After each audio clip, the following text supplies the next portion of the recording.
दिंडोरी तालुक्यातील पुणेगाव धरणाची पातळी खाली गेली असताना रात्रीच्या वेळी कुणाच्या आदेशाने डाव्या कालव्यात पाणी सोडलं याकरिता स्थानिक शेतकऱ्यांनी सकाळपासून पुणेगाव धरणाच्या गेटवर आंदोलन सुरू केलं होतं। यावेळी शासकीय अधिकाऱ्यांना चांगलंच धारेवर धरल्याचं दिसलं। परिसरातील गावाच्या पाणी पुरवठा योजना असून पाणी पिण्यासाठी ग्रामपंचायतसाठी आरक्षित पाणी आहे। उर्वरित पाणी हे धरणाच्या परिसरातील धरणग्रस्त शेतकरी आणि लाभार्थ्यांचं आहे। उपसा सिंचन लाभार्थी यांनी या पाणी आणि द्राक्ष पिकासाठी ठिबक सिंचनासाठी राखीव असल्यानं ते आरक्षित केलेलं आहे। त्यामुळे धरणामध्ये पाणी दिसतं आणि मृत साठ्यामध्ये मोठ्या प्रमाणात गाळ निर्माण झालेला असून आज मितीला अतिशय थोड्याच प्रमाणात पाणी शिल्लक आहे।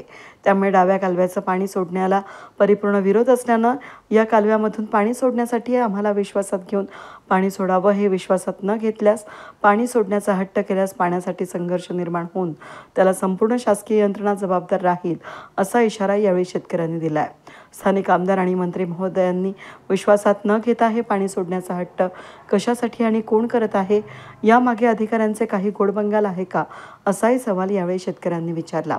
यानंतर स्थानिक शेतकऱ्यांनी आणि समितीला विश्वासात घेऊन नियोजन करण्यात येईल, हे पाणी त्वरित बंद करावं असं आश्वासन शाखा अधिकारी पुणेगाव धरण यांनी दिलं।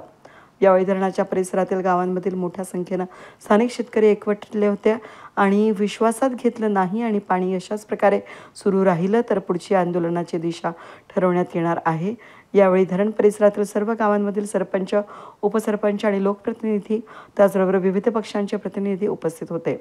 यावेळी मोठा पोलिसांचा फौजफाटा उपस्थित होता। वेद न्यूजसाठी प्रतिनिधी सागर मोर, वणी।